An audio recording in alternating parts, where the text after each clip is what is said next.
Dictation start होगा 5 second बाद। Start. 2 सप्ताह पहले मैंने कहा था कि भारत में कोविड-19 महामारी नहीं रहेगी, बल्कि यह कुछ कुछ जगहों पर सिमटकर स्थानीय बीमारी बन जाएगी। तब से इस बात को मुझसे कहीं अधिक योग्य विशेषज्ञ भी बार बार दोहरा चुके हैं। इसका यह मतलब भी है कि भारत या तो महामारी की तीसरी लहर को टाल सकता है या संक्रमण स्थानीय स्तर पर कुछ जगहों पर बढ़कर आखिरकार थम जाएगा। कोविड-19 का महामारी से स्थानीय बीमारी बन जाना हमारे लिए एक बड़ी उपलब्धि होगी और जल्द ही हम इसे छूने भी वाले हैं। एक और महत्वपूर्ण सफलता संभवतः अक्टूबर के मध्य तक हमारे खाते में आ सकती है, जो वैक्सीन कवरेज अधिकतम टीकाकरण को लेकर होगी। दरअसल भारत में 18 वर्ष से अधिक उम्र के तकरीबन 94 करोड़ लोग हैं। सरकार का कहना है कि वह साल के अंत तक सभी का टीकाकरण कर देगी। यह दावा बेशक अभी अतिशयोक्ति लगे, लेकिन अगस्त में जिस तरह से टीके की आपूर्ति बढ़ाई गई, यदि इसी अनुपात में बढ़ती रहे तो यह काम असंभव भी नहीं है। समस्या यह है कि सभी लोग टीकाकरण नहीं करा रहे। टीकाकरण को अनिवार्य बनाने के प्रयासों में कमी के कारण उन्हें बाध्य भी नहीं किया जा सकता, जबकि मैं खुद ऐसी सख्ती के पक्ष में हूं कि टीका लेने के बाद लोगों को सरकारी योजनाओं का लाभ मिले। इससे देश की 75-80% आबादी का टीकाकरण हो जाएगा।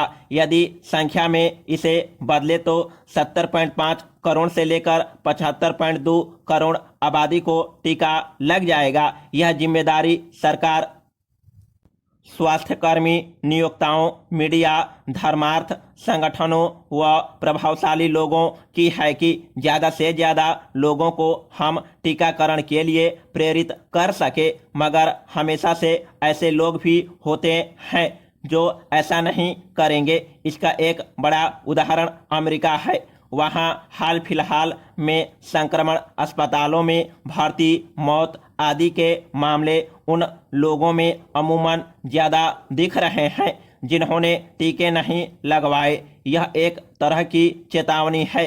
फिर भी ऐसे कई लोग हैं जो अब भी इससे नहीं सीखेंगे। लिहाजा हमें अपने वैक्सीन अभियान के अगले चरण के लिए योजना बनानी चाहिए, जिसे अक्टूबर के मध्य से शुरू किया जा सकता है और इसे शुरू करना भी चाहिए। इसके लिए हमें 2 तरह के काम करने होंगे। पहला, 12 से 18 वर्ष की उम्र के तकरीबन 16.5 करोड़ किशोरों को टीका लगाना होगा। इस आयु समूह के लिए एकमात्र स्वीकृति वैक्सीन जैवको-डी का अलग से भंडार करना चाहिए और इसे सबसे पहले संवेदनशील किशोरों व 10वीं से 12वीं के छात्र छात्राओं को देना चाहिए। वयस्कों के टीका क्लब में इस वैक्सीन को शामिल करने से हमें कुछ हासिल नहीं होगा। 18 प्लस की जंग तो हम करीब करीब जीतने को हैं। दूसरा काम लोगों को बूस्टर डोज लगाने का होना चाहिए। अब यह साफ हो चुका है कि जो लोग कभी कोरोना वायरस से संक्रमित नहीं हुए हैं उन्हें बूस्टर खुराक की जरूरत होगी। जाहिर है इसके लिए भी हमें पहले संवेदनशील लोगों, फिर बुजुर्गों, 45 वर्ष से अधिक उम्र के लोगों व वहीं क्रम बनाकर टीकाकरण करना होगा। जिस तरह शुरुआत में टीके लगाए गए थे, आदर्श स्थिति तो यही है कि जिन्हें कोरोना हो चुका है उन्हें सबसे अंत में टीका लगना चाहिए। पर यह जानकारी देश के वैक्सीन प्लेटफॉर्म कोविन पर उपलब्ध नहीं है, क्योंकि यह उस डाटाबेस से जुड़ा ही नहीं है जहां यह सूचना मौजूद है। हालांकि आपूर्ति में यदि कोई रुकावट नहीं है तो सभी को बूस्टर खुराक देने में ही समझदारी है। चूंकि लोगों को अधिकाधिक गतिविधियों की अनुमति मिल गई है और बच्चों को कक्षाओं में बुलाया जाने लगा है, इसलिए हमें जिन बातों पर खास ध्यान देना है वे हैं स्थानीय स्तर पर बढ़ने वाले मामले। इसे लॉकडाउन लगाकर थामा जा सकता है।